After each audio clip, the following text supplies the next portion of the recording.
The 10 minutes delivery era finally cracking, or has it simply become too big to feel anything at all? Because the biggest strike by delivery riders just happened in India and almost nobody noticed. This isn't a story about a protest that failed, it's about an economy that barely flinched. In late December, India's gig workers called for a nationwide walkout. Delivery riders, dark store pickers, workforce behind instant food, instant groceries, instant everything. They chose December 25th and December 31st. Peak demanding days, maximum leverage, and yet deliveries continued. Apps stayed online. Consumers kept scrolling.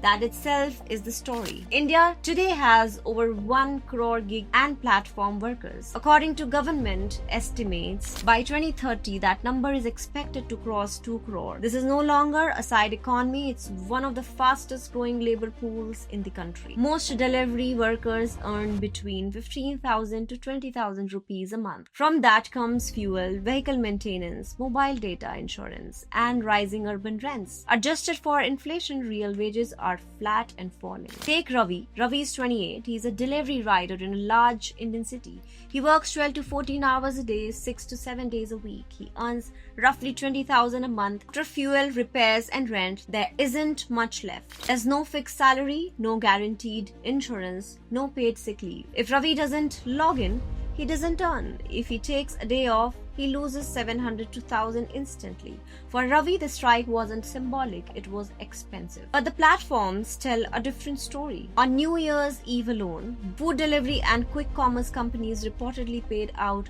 over 100 crore in incentives nationwide. Order volumes hit all-time high. Some platforms recorded 20 to 30% growth spikes compared to normal days. From the company's perspective, this is scale working exactly as designed. Delivery platforms argue they are created millions of earning opportunities in a country where formal job creation struggles to keep pace. Low entry barriers, flexible hours, instant onboarding, daily cash flow, students, migrants, part-time earners, people locked out for traditional jobs. For many, gig work isn't replacement employment, it's survival income, and that matters. The gig economy has absorbed labor that might otherwise be unemployed. But here's the tension. The same system that enables flexibility also absorbs disruption. So the strike happened and the market adjusted. That's not accidental. Gig work is built on individual contracts. Workers are classified as independent partners, which means no statutory minimum wage, no paid leave, no guaranteed insurance, no legal right to strike. If Ravi logs out, someone else logs in. If he speaks up, the app doesn't argue. It just goes silent. From the platform's view, this is efficiency. From the worker's view, it's replaceability. Courts have begun to notice this imbalance.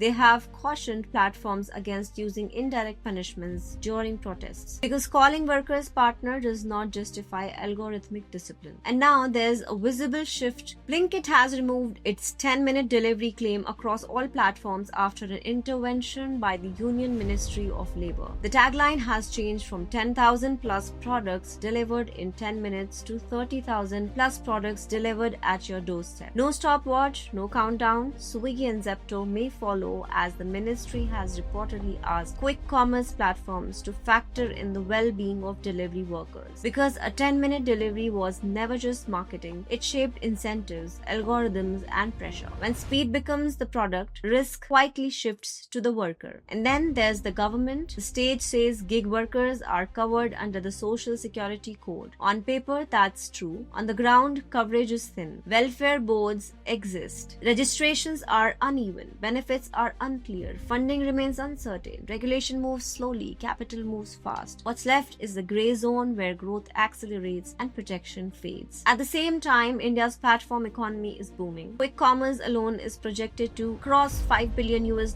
within a few years. Startup valuations run into tens of thousands of crore rupees. Foreign capital keeps flowing in. Growth is visible. Security is not. The strike faded not because grievances weren't real and not because platforms are villains, but because Because the deeper issue isn't gig work alone, it's jobs. In an economy with limited alternatives, gig work isn't a choice, it's a compulsion. When missing one day's income matters more than collective action, protest becomes risky. This is how modern systems stay stable, not through force but through incentives. So the real question isn't why the strike failed. The real question is this: what kind of growth are we building? Who benefits from its speed? And who absorbs its risk? Tell me what you think in the comments. This is Indu Tyagi and you're watching One Stats. Don't forget to like, share and subscribe. Stay tuned to One Stats for the news that matters.